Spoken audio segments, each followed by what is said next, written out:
Topic है वो है non linear differential equation of the first order and first degree.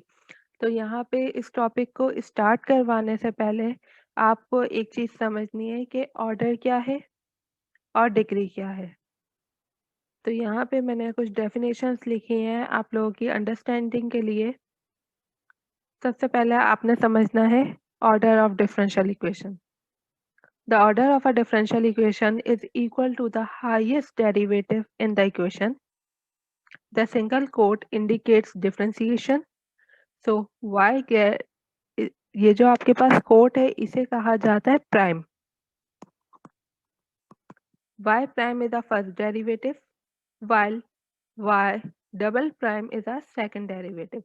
अब आपके पास जो ऑर्डर है उसकी एग्जांपल्स है। आपने क्या याद रखना है कि जितनी भी आपके पास डिफरेंशियल इक्वेशन में जो हाईएस्ट डेरिवेटिव होगा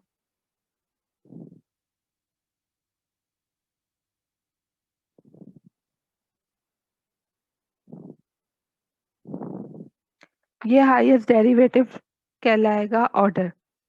जैसे यहाँ पे प्राइम की एक साइन है तो हम इसे कहते हैं फर्स्ट ऑर्डर डिफरेंशियल इक्वेशन। यहाँ प्राइम डबल है तो हम इसे कहते हैं सेकंड ऑर्डर डिफरेंशियल इक्वेशन।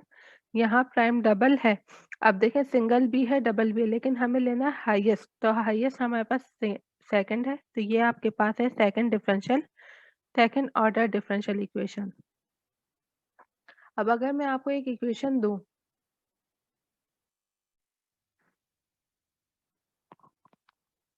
बेटा यहाँ देखें आपके सामने मैंने 3 इक्वेशंस लिखे हैं। सबसे पहले equation number 1, D square Y over D T square is equal to 0।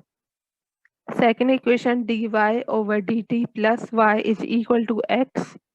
Third equation D power 4y divide by D x power 4 प्लस 2 D power 3y divide by D x cube plus X square D square Y divide by D x square plus D Y over D X minus का Y is equal to 0। अब इन 3 equation में हमें order find out करना है। तो order यहाँ पे आप देखें डेरिवेटिव सिर्फ एक टर्म मौजूद है, तो जो इसकी पावर होगी ना वो इसका ऑर्डर कहलाएगा।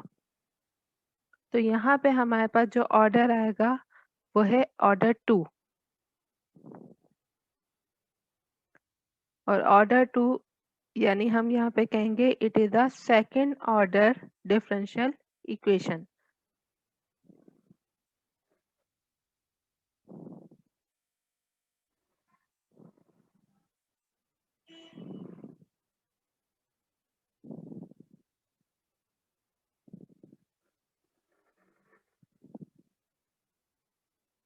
अब यहाँ देखें आपके पास सिर्फ और सिर्फ D Y over D T की यही टर्म है, और इस टर्म पे भी जो पावर है वो 1 है। यहाँ कुछ नहीं है तो 1 पावर, तो जो इसका ऑर्डर होगा वो फर्स्ट ऑर्डर होगा।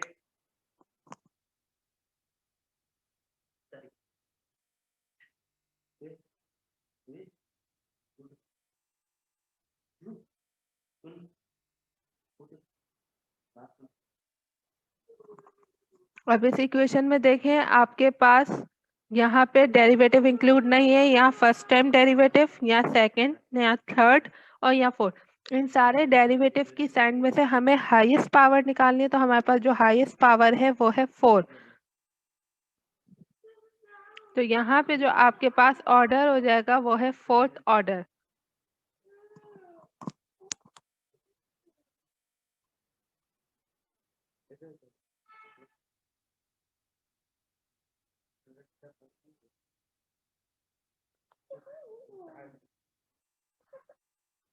मैं क्लास ले रही हूँ।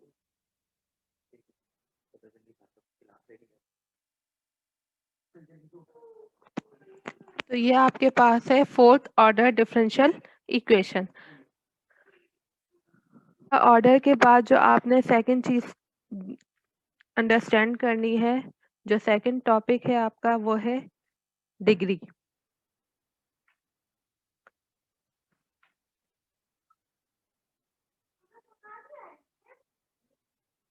Degree of differential equation. The degree of the differential equation is represented by the power of the highest order derivative in the given differential equation. अब यहाँ डिग्री में आपने क्या चेक करना होता है, फर्स्ट ऑफ ऑल आपने ऑर्डर चेक किया, आपके पास हाईएस्ट ऑर्डर की जो पावर होगी वो डिग्री कहलाएगी। जैसे आपके पास अगर D power 4y divide by D x square है और ये आपके पास हाईएस्ट ऑर्डर है और इक्वेशन में इसके ऊपर स्क्वायर दिया हुआ है, तो आपके पास जो डिग्री होगी वो स्क्वायर होगी।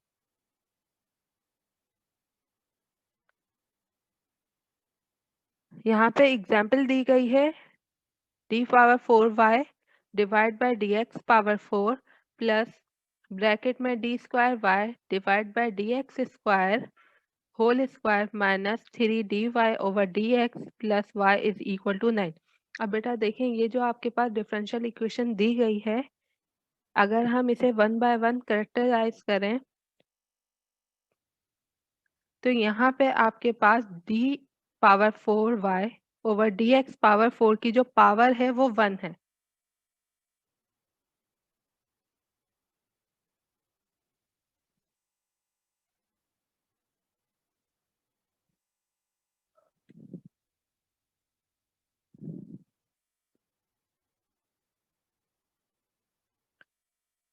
और d square Y over D x square की जो पावर है वो 2 है। D Y over D x की जो पावर है वो 1 है, लेकिन हमें पावर सिर्फ और सिर्फ चेक करनी है हाईएस्ट ऑर्डर की। तो हाईएस्ट ऑर्डर आपके पास क्या है, d4y over D x power 4। तो इसकी पावर आपके पास 1 है। हमने यही कंक्लूड करना है, here the exponent of the highest order derivative is 1। हमारे पास हाईएस्ट ऑर्डर डेरिवेटिव की पावर क्या है, 1। And the given differential equation is a polynomial equation in derivative.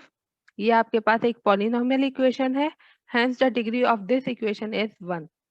तो इस इक्वेशन की जो डिग्री है वो 1 है।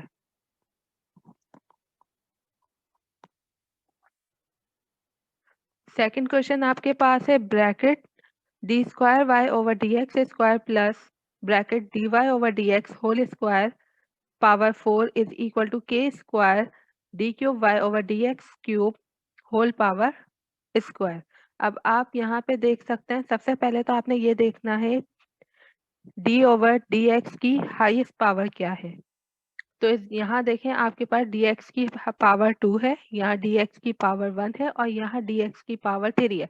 तो आपके पास जो हाईएस्ट ऑर्डर है वो D cube Y over D x cube है।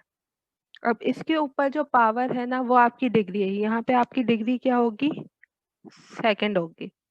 तो हम यहाँ पे यही कंक्लूड करेंगे, the order of this equation is 3, order 3 है and the degree is 2 and the highest derivative is of order 3 and the exponent raised to the highest derivative is 2। तो यहाँ पे आपने इस तरह से डिग्री और ऑर्डर को करेक्टराइज करना है।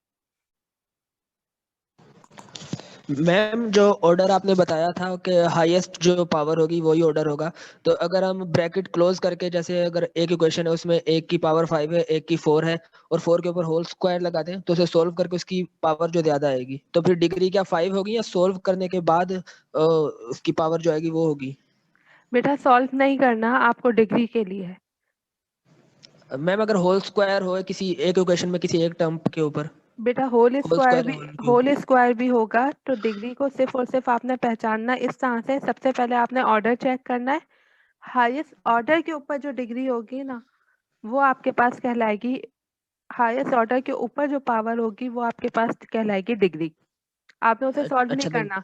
देखें, मैं आपको अच्छा एग्जाम्पल यहाँ पे जो गिवन थी उसे ही दोबारा समझाती हूँ, आपका सवाल क्लियर हो जाएगा। यहाँ पे आपके पास होल पावर 4 है, यस मैम। ठीक है, दो टर्म्स हैं आपके पास और उसकी पावर आपके पास 4 है। हमें इसे ओपन नहीं करना 4 पावर से, आपने ये चेक करना है क्या ये हाईएस्ट डेरिवेटिव है, क्या ये हाईएस्ट डेरिवेटिव है या ये हाईएस्ट डेरिवेटिव है। अब उस हाईएस्ट अच्छा सर। डेरिवेटिव के ऊपर पावर होगी। अगर 4 सपोज मैं यहाँ पे लिख दूं d5 divide by dx power 5, ठीक है, ये पावर को मैं कर देती हूँ।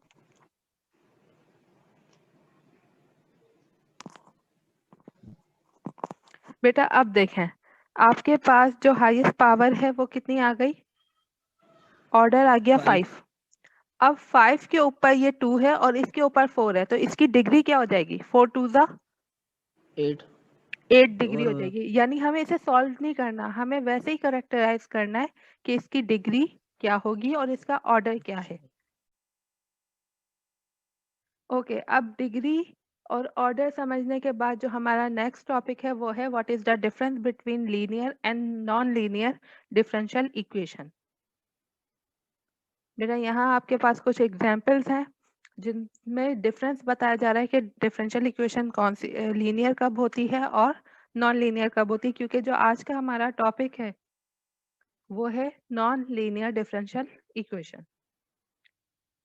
In a differential equation, when the variable and their derivative are only multiplied by constant, then the equation is linear. बेटा लीनियर जब भी आप लेंगे तो लीनियर से एक बात जहन में रखिएगा, लीनियर मीन्स एक तो आपके पास पावर 1 होनी चाहिए, first order, first degree. Order आपके पास लीनियर में चेंज हो सकता है, लेकिन आपके पास डिग्री इट शुड बी 1। तो linear means simple question, non linear complicated questions, ठीक है। और इसमें सिंपल आपके पास डिग्री 1 होती है, जबकि नॉन लीनियर में आपके पास मोर देन 1 पावर अवेलेबल होती है। In a differential equation, when the variables and their derivative are only multiplied by constant, constant आपको मैंने बता दिया है, constant किसे कहता है? कोई भी रियल नंबर्स को। Then the equation is linear. The variable and their derivative must always appear as a simple first power. ये चीज भी मैंने आपको इंडिकेट कर दी कि पावर शुड बी 1। अब यहाँ पे आपके पास एग्जाम्पल्स हैं और आपने आइडेंटिफाई करना है कि कौन सी लीनियर है और कौन सी नॉन लीनियर है। यहाँ पे आपके पास जहाँ पे प्राइम यूज होगा मींस डेरिवेटिव है। एक्स प्राइम का मतलब है एक्स डिफरेंशिएट हो रहा है with respect to the other variable. तो डी प्राइम को हम इस तरह भी लिख सकते हैं,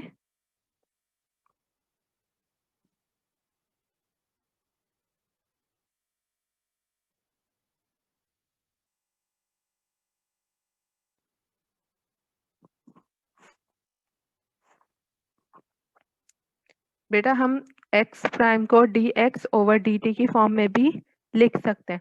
तो यहाँ देखें आपके पास ये डेरिवेटिव है, डबल डेरिवेटिव है, ऑर्डर इसका 2 है लेकिन डिग्री इसकी स्टिल 1 है।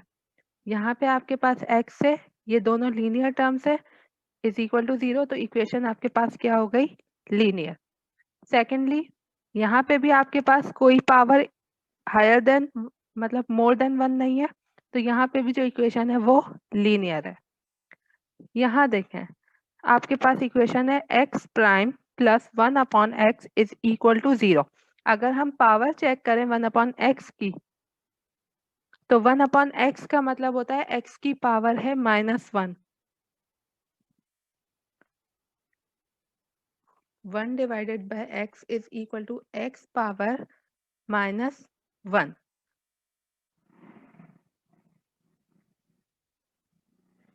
अब आपके पास -1 पावर आ गई, हमने कहा है यहाँ पे सिर्फ और सिर्फ फर्स्ट पावर यानी पावर 1 होनी चाहिए, और यहाँ पे आपके पास पावर आ रही है -1, तो ये आपके पास इक्वेशन कहलाएगी non linear differential equation.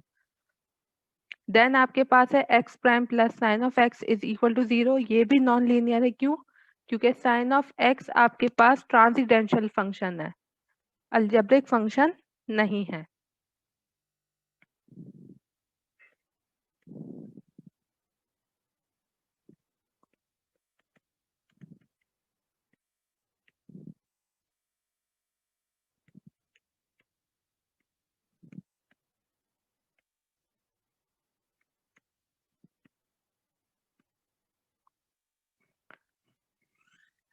Then आपके पास है x multiply by X prime is equal to 0, ये भी नॉन लीनियर है। क्यों? क्योंकि कहा जा रहा है कि जो डेरिवेटिव होगा वो किसी कांस्टेंट से मल्टीप्लाई हो, जबकि यहाँ पे डेरिवेटिव मल्टीप्लाई हो रहा है खुद से अपने ही वेरिएबल से, तो ये आपके पास नॉन लीनियर डिफरेंशियल इक्वेशन है। देन आपके पास अदर एग्जांपल्स हैं, जब आपके पास मोर देन वन वेरिएबल हो, X prime plus Y prime is equal to 0, ये लीनियर है। क्यों? क्योंकि ये भी आपके पास सिंपल पावर में है और वाई प्राइम भी आपके पास सिंपल पावर में है। देन आपके पास है X Y prime is equal to 0, ये आपके पास नॉन लीनियर है। क्यों? क्योंकि वाई प्राइम आपके पास डेरिवेटिव है और वो मल्टीप्लाई हो रहा है वेरिएबल से, जबकि कंडीशन क्या है कि डेरिवेटिव मल्टीप्लाई होना चाहिए कांस्टेंट से। तो अगर ऐसी कंडीशन हो कि एक वेरिएबल का डेरिवेटिव दूसरे वेरिएबल से मल्टीप्लाई हो तो वो भी टर्म नॉन लीनियर कहलाती है। मैम अस्सलाम वालेकुम। वालेकुम सलाम। मैम आपने जो फर्स्ट एग्जांपल दी हुई है लीनियर इक्वेशन की, एक्स जी और x plus 2x plus x is equal to 0 is linear, जी और बेटा। इसको आपने फर्दर बताया कि इसको हम ऐसे भी लिख सकते हैं dx upon dx over dt is equal to x। इसको हम ऐसे कैसे लिख सकते हैं मैम? बेटा प्राइम जो है ना, प्राइम शो करता है differentiation with respect to time variable. अब जिस वेरिएबल अच्छा के ऊपर प्राइम आता है ना, जैसे अगर यहाँ पे लिखा हो वाई प्राइम, तो वाई प्राइम का मतलब है वाई डिफरेंशिएट हो रहा है विद रिस्पेक्ट टू टाइम, यानी हम लिखेंगे D Y over D T. और अगर एक्स प्राइम लिखा हो तो इसका मतलब है एक्स डिफरेंशिएट हो रहा है with respect to the variable T, तो हम उसे लिखते हैं D X over D T. और जहाँ पे डबल प्राइम आता है वहां पे हम लिखते हैं D square x over D T square. अस्सलाम वालेकुम मैम। वालेकुम सलाम।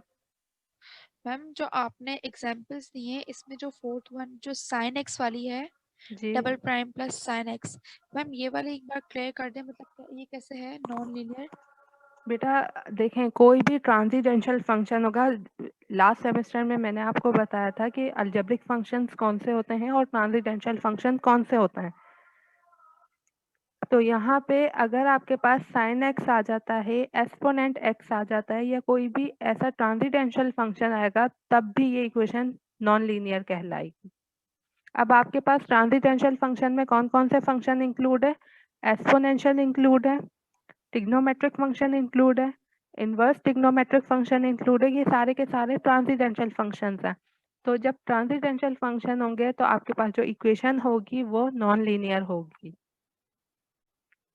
बेटा अब इसके बाद टॉपिक की तरफ वापस आते हैं। आपके पास जो टॉपिक है वो है नॉन लीनियर डिफरेंशियल इक्वेशन।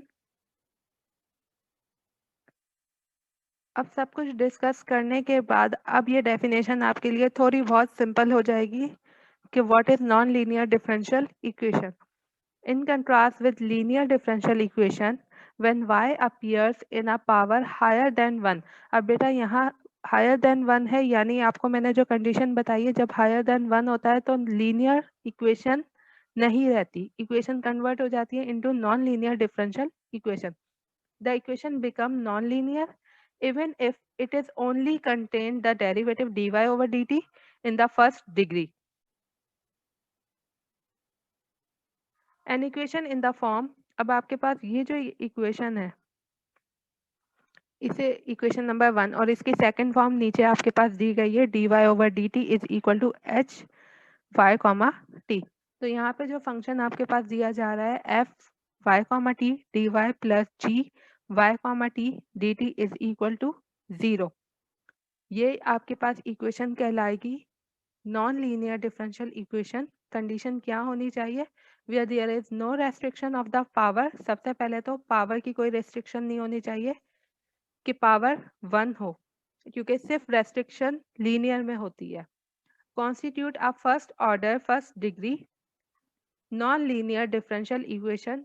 अच्छा, ये जो आपके पास पावर है ये आपके पास y और t की पावर है, यानी जो आपके पास वेरिएबल है, वेरिएबल की पावर कुछ भी हो सकती है, लेकिन आपके पास नॉन लीनियर डिफरेंशियल इक्वेशन में फर्स्ट ऑर्डर फर्स्ट डिग्री भी हो सकती है, because D Y over D T is a first order derivative in the first power, क्योंकि यहाँ पे डी वाई ओवर डी टी की जो हाईएस्ट पावर है वो भी 1 है, और जब आपके पास ऑर्डर 1 है तो उसकी डिग्री भी यहाँ पे 1 है। ये आपके पास डेफिनेशन है नॉन लीनियर डिफरेंशियल इक्वेशन की। अब यहाँ पे कुछ एग्जाम्पल्स हैं, इन एग्जाम्पल्स को सॉल्व करते हैं।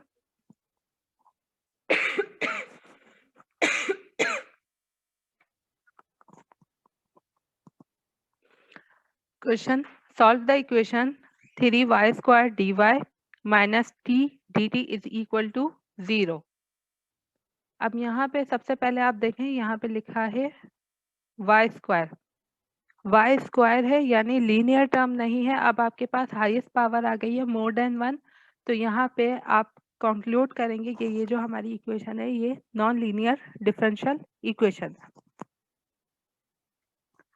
Solution, consider the equation 3y square dy minus t dt। हमने यहाँ पे सेपरेबल वेरिएबल यूज करना है। सेपरेबल वेरिएबल में क्या होता है, आपने y की जितनी भी टर्म्स है उन्हें एक तरफ रखना है और बाकी जो सेकंड वेरिएबल है उसे एक तरफ कर देना है। तो यहाँ पे माइनस का t dt था, हम इज इक्वल टू के राइट साइड की तरफ लेके गए, तो आपके पास हो गया 3y square dy is equal to t dt। दोनों तरफ इंटीग्रेट करने के बाद हमें जो वैल्यू मिल रही है, हमने इंटीग्रेशन साइन y वाली वैल्यू उसके साथ भी लगाई है, हमने इंटीग्रेशन साइन t वाली वैल्यू उसके साथ भी लगाई हैं।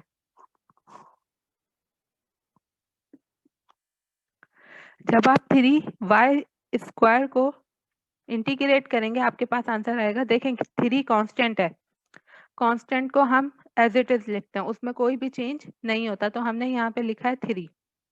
y स्क्वायर में जब आप 1 पावर ऐड करेंगे इंटीग्रेट करने के लिए तो आपके पास आ जाएगा y क्यूब, और जो चीज हम ऐड करते हैं जितना चेंज पावर में आता है वही चेंज हमारे पास डिवाइड होता है, तो यहाँ पे y क्यूब के साथ साथ 3 डिवाइड भी होगा, तो टर्म हो जाएगी 3y cube divide by 3 is equal to t की इंटीग्रेशन, यहाँ t की 1 पावर है, तो जब 1 पावर में 1 ऐड करेंगे आपके पास t स्क्वायर हो जाएगा, तो यहाँ टर्म आ गई t स्क्वायर डिवाइड बाय 2।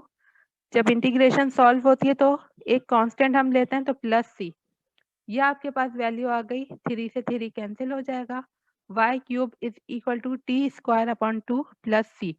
हमें सिर्फ y की वैल्यू चाहिए, यहाँ से हमें 3 को खत्म करना है, तो जब हम यहाँ से 3 को खत्म करेंगे हमने क्या करना है, हमने क्यूब को खत्म करने के लिए क्यूब रूट लेना है। Taking cube root on both side, हमारे पास यहाँ से क्यूब खत्म हो गया और यहाँ इस पूरी वैल्यू के साथ क्यूब रूट आ गया। ये आपके पास पहले क्वेश्चन का आंसर। सेकंड क्वेश्चन आपके पास क्या है, 2t dy plus y dt is equal to 0।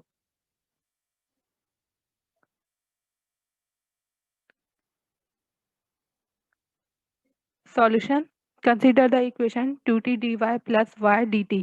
अब बेटा यहाँ आप लोग देख सकते हैं आपकी जो पावर है t की वो भी 1 है और जो पावर है y की वो भी 1 है, तो आपके पास यहाँ पे कंडीशन नहीं है, मोर देन 1 भी हो सकती है और सिंपल 1 भी। अब यहाँ पे ये जो इक्वेशन है आपके पास लीनियर है या नॉन लीनियर है? बेटा सेकंड क्वेश्चन पे थे, solution of second equation, consider the equation 2t dy plus y dt is equal to 0 by using separable variable method. Again हम यहाँ पे सेपरेबल वेरिएबल मेथड यूज करेंगे। अब हमारे पास इक्वेशन क्या हो जाएगी, सेपरेबल वेरिएबल यूज करने से पहले 2t dy is equal to minus का y dt, ये इक्वेशन आपके पास है। इस इक्वेशन में y को मुझे यहाँ से हटाना है, y यहाँ पे dt के साथ मल्टीप्लाई कर रहा है, सेकंड साइड पे आके डिवाइड करेगा, तो आपके पास इक्वेशन हो जाएगी 1 divide by y dy is equal to 2t, यहाँ पे मल्टीप्लाई कर रहा है, राइट साइड की तरफ आएगा तो डिवाइड करेगा, माइनस का 1 अपॉन 2t dt। अब आप देख सकते हैं यहाँ पे y वेरिएबल्स है, यहाँ पे y वेरिएबल है और यहाँ पे t वेरिएबल है। हमने दोनों इक्वेशन में से दोनों वेरिएबल को सेपरेट कर दिया है। अब आप सेपरेशन करने के बाद इंटीग्रेशन करेंगे, आपने दोनों साइड पे इंटीग्रेशन अप्लाई की, जब आप 1 अपॉन y dy पे इंटीग्रेशन अप्लाई करेंगे तो आंसर आपके पास आएगा log y, क्योंकि इंटीग्रेशन ऑफ 1 अपॉन x बराबर होती है log x के, तो इंटीग्रेशन ऑफ 1 अपॉन y बराबर है log y के। इज इक्वल टू -1/2, क्योंकि कांस्टेंट है सेम रहेगा, 1/2 आया। 1/t की इंटीग्रेशन होती है log t plus c constant. log y is equal to log t, ये जो आपके पास -1/2 है अकॉर्डिंग टू पावर रूल, ये आपके पास t की पावर बन जाएगा। यहाँ पे हम log का रूल अप्लाई करेंगे, प्लस का c। y की वैल्यू मुझे सिंपल चाहिए, log नहीं चाहिए, तो मैं क्या करूँगी, मैं टेकिंग एक्सपोनेंट ऑन बोर्ड, मैंने दोनों तरफ एक्सपोनेंट अप्लाई करना है ताकि ये जो log है ये कैंसिल हो जाए। देखें मैंने log y पे भी एक्सपोनेंट अप्लाई किया है और log t power -1/2 plus c के ऊपर भी एक्सपोनेंट अप्लाई किया है। यहाँ एक्सपोनेंट से log कैंसिल हो जाएगा, सिर्फ y बचेगा। यहाँ पे exponent log t -1/2 same, plus sign convert हो जाती है मल्टीप्लिकेशन में जब आप एक्सपोनेंट को ओपन करते हैं, तो यहाँ पे प्लस साइन से मल्टीप्लिकेशन आ गया e पावर c। यहाँ पे एक्सपोनेंट से log कैंसिल हो जाएगा, आपके पास इक्वेशन आएगी y इज इक्वल टू ई सी, यानी exponent power c multiply by t -1/2। अब ई सी क्योंकि कांस्टेंट है तो कांस्टेंट को हमने रेप्लिकेट कर दिया है a के बराबर, y is equal to 8t power -1/2। ये आपके पास रिक्वायर्ड आंसर है।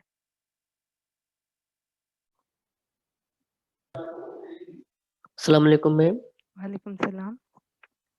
मैम ये पूछना था कि ये जो इक्वेशन है जो प्लस में फिर आप उसे माइनस करके फिर सॉल्व कर रही हैं, क्या ये जरूरी है कि माइनस करके फिर सॉल्व करा जाए? नहीं बेटा, ये ज़रूरी नहीं है, लेकिन जब मैंने यहाँ पे टेक्निक यूज़ की है सेपरेबल वेरिएबल। जब आप सेपरेट करते हो वेरिएबल को, तो आपने एक जो वेरिएबल होता है वो इक्वल टू साइन होती है उसके राइट साइड पे रखना होता है, और एक जो वेरिएबल है उसे लेफ्ट साइड पे रखना होता है, अगर आप सेपरेबल वेरिएबल टेक्निक यूज़ कर रहे हो। और अगर आप सेपरेबल वेरिएबल टेक्निक यूज़ नहीं कर रहे तो आप इक्वेशन को एक तरफ ही सॉल्व कर सकते हो। मैम यहाँ आपने -1/2 एक्सपोनेंशियल रूल की बात की थी, ये एक्सपोनेंट कैसे बन जाते हैं 1/2?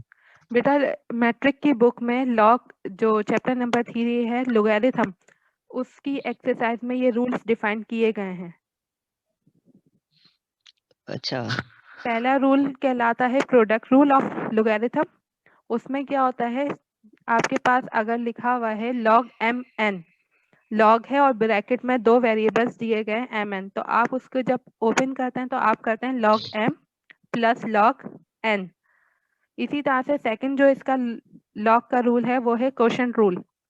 लॉग ब्रैकेट में होता है m डिवाइड बाय n, तो अगर आप इसे ओपन करते हैं तो डिवाइड की साइन की जगह माइनस की साइन आती है, log m minus log n। इसी तरह एक पावर रूल भी है कि पावर आपके पास अगर है तो आप उसे कोफिशिएंट में लिख सकते हैं अगर लॉग गिवन है, और कोफिशिएंट को पावर की फॉर्म में लिख सकते हैं। यहाँ पे कोट कर देती हूँ, अगर आपके जहन में नहीं है फिर भी आप मैट्रिक की बुक एक दफ़ा चेक कर लिएगा। Okay ma'am. बेटा यहाँ पे रूल ये होता है m log n is equal to log n power m, ये रूल है।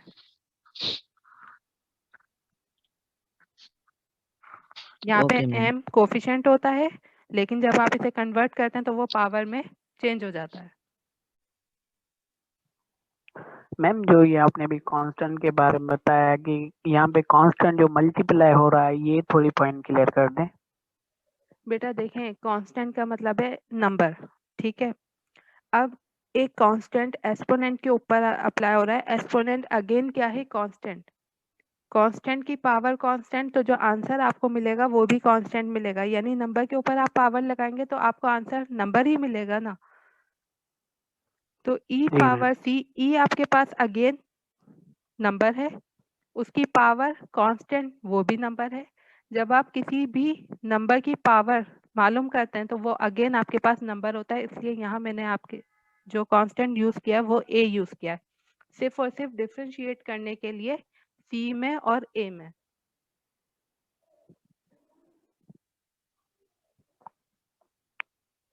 Okay ma'am.